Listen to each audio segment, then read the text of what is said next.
Halo sahabat Artasindo. Kembali lagi di Artasindo TV. Jangan lupa subscribe, like, komen, share, dan nyalakan notifikasi supaya update terus video menarik lainnya. Di ujung timur Kepulauan Nusa Tenggara, terdapat sebuah negara kecil dengan sejarah besar. Timor Leste, negeri ini baru berdiri pada tahun 2002, menjadikannya salah satu negara termuda di Asia. Sebelumnya, selama lebih dari 4 abad, Timor Timur merupakan koloni Portugis. Setelah kekuasaan kolonial berakhir, wilayah ini sempat bergabung dengan Indonesia pada tahun 1976, hingga akhirnya menggelar referendum pada 1999 yang menghasilkan keputusan untuk berpisah. Referendum itu diwarnai kekerasan dan kehancuran besar. Namun dari puing-puing itulah berdiri sebuah bangsa yang berdaulat. Bagi rakyat Timor Leste, kemerdekaan bukanlah akhir dari perjuangan, melainkan awal dari perjalanan panjang untuk membangun masa depan. Mereka tahu, agar bisa bertahan di tengah dinamika Asia Tenggara, mereka perlu menjadi bagian dari keluarga regional terbesar ASEAN. Sejak awal berdirinya, para pemimpin Timor Leste menyadari bahwa tanpa integrasi kawasan, pertumbuhan ekonomi dan stabilitas politik akan sulit tercapai. Maka satu cita-cita mulai mereka perjuangkan menjadi anggota penuh ASEAN. Keinginan Timor Leste untuk bergabung dengan ASEAN muncul tak lama setelah kemerdekaan. Pada awal 2000, Presiden Sanana Gusmao dan Perdana Menteri Mari Alkatiri mulai menjalin hubungan diplomatik dengan negara-negara tetangga. Mereka melakukan pendekatan ke Indonesia, Malaysia, Filipina, dan Thailand, berharap bisa diterima sebagai bagian dari komunitas Asia Tenggara. Namun, perjalanan itu ternyata jauh lebih rumit dari yang dibayangkan. Ketika permohonan resmi diajukan pada tahun 2011, ASEAN belum siap memberikan jawaban. Sebagian negara anggota menilai Timor Leste masih belum memenuhi syarat ekonomi dan administrasi untuk bergabung. Negara ini masih sangat bergantung pada ekspor minyak mentah, dengan PDB per kapita yang jauh di bawah rata-rata ASEAN. ASEAN bukanlah sekadar organisasi politik, tapi juga forum ekonomi, keamanan dan sosial yang menuntut kesiapan penuh dari setiap anggotanya. Negara anggota baru harus sanggup mengirim perwakilan ke banyak pertemuan setiap tahun, dari tingkat menteri hingga teknis. Timor Leste, dengan birokrasi yang baru tumbuh, dianggap belum mampu secara administratif untuk menjalankan komitmen sebesar itu. Keterbatasan infrastruktur dan konektivitas membuat sebagian pihak menilai bahwa keanggotaan Timor Leste bisa memperlambat integrasi kawasan. Meski begitu, dukungan moral terus datang dari Indonesia dan Filipina, dua negara yang paling vokal mendorong penerimaan Timor Leste sejak awal. Setelah bertahun-tahun tertunda, titik terang akhirnya muncul pada KTT ASEAN 2022 di Phnom Penh, Kamboja. Dalam sidang tersebut, Timor Leste resmi diberikan status pengamat. Keputusan ini menandai langkah besar dalam perjalanan diplomatik mereka. Dengan status ini, Timor Leste boleh menghadiri seluruh pertemuan ASEAN, meski belum memiliki hak suara.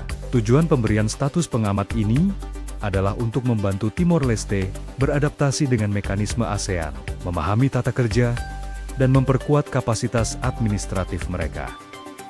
Bagi Indonesia, kehadiran Timor Leste di ASEAN membawa manfaat strategis. Dengan menjadi anggota penuh, stabilitas perbatasan di Nusa Tenggara Timur bisa semakin kuat. Selain itu, integrasi ekonomi lintas batas membuka peluang investasi dan perdagangan baru di kawasan timur Indonesia. Diplomasi Indonesia yang konsisten menunjukkan bahwa kawasan Asia Tenggara tidak meninggalkan satupun negara di belakang.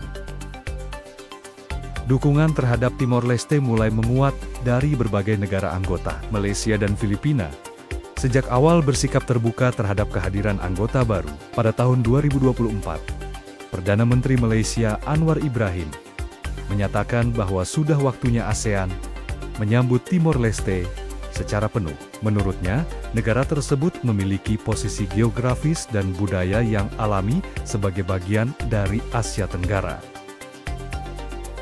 Timor Leste sadar bahwa diplomasi tidak akan cukup tanpa perubahan nyata di dalam negeri. Pemerintah melakukan reformasi besar-besaran di berbagai sektor. Mereka memperkuat lembaga publik, membangun infrastruktur dasar seperti jalan dan pelabuhan, serta meningkatkan sistem pendidikan nasional. Selain itu, pemerintah mendorong diversifikasi ekonomi agar tidak hanya bergantung pada ekspor minyak.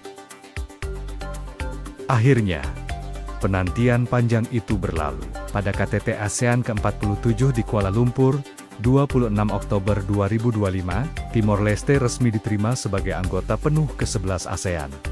Suasana haru menyelimuti ruang sidang ketika Sekretaris Jenderal ASEAN membacakan deklarasi resmi. Bendera Timor Leste berkibar sejajar dengan 10 negara lain, menandai momen bersejarah yang dinantikan selama lebih dari 1 dekade. Perdana Menteri Sanana Gusmao tak kuasa menahan air mata. Dalam pidatonya, ia berkata, "Hari ini, mimpi rakyat kami menjadi kenyataan, tapi kami tahu, ini bukan akhir perjuangan, melainkan awal dari tanggung jawab baru."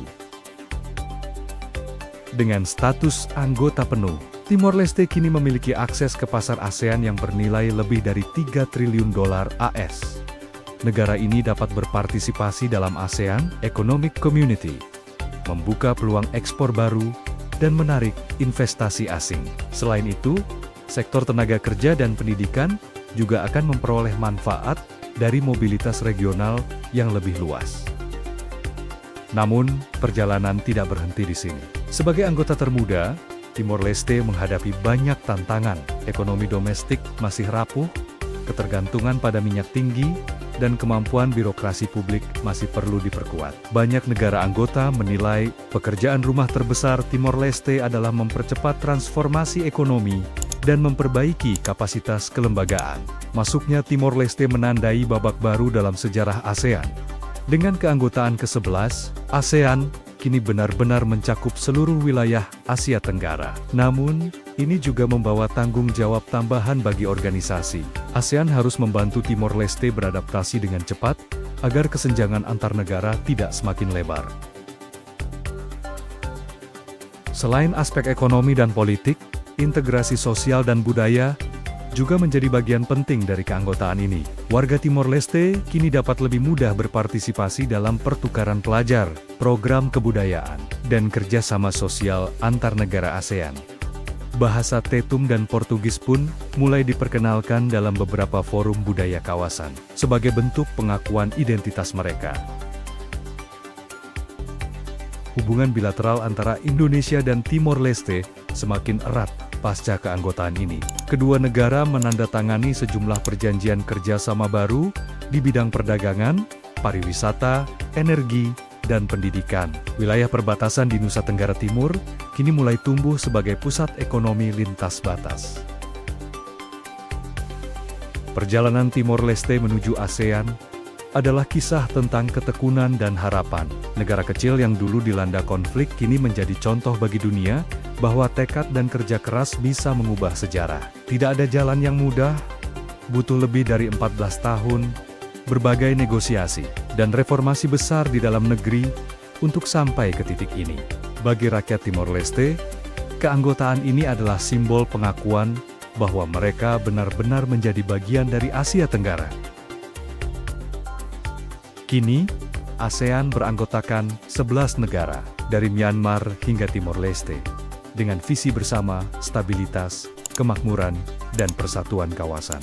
Bendera Timor Leste yang berkibar bersama 10 negara lain, menjadi lambang bahwa Asia Tenggara telah lengkap. Perjalanan ini adalah pesan kuat bagi dunia, bahwa kerja sama regional bukan hanya tentang ekonomi, tapi juga tentang semangat kebersamaan, kepercayaan, dan pengakuan terhadap kedaulatan. Setelah 14 tahun menunggu, Timor Leste akhirnya menemukan tempatnya, dan Asia Tenggara pun kini benar-benar menjadi satu keluarga.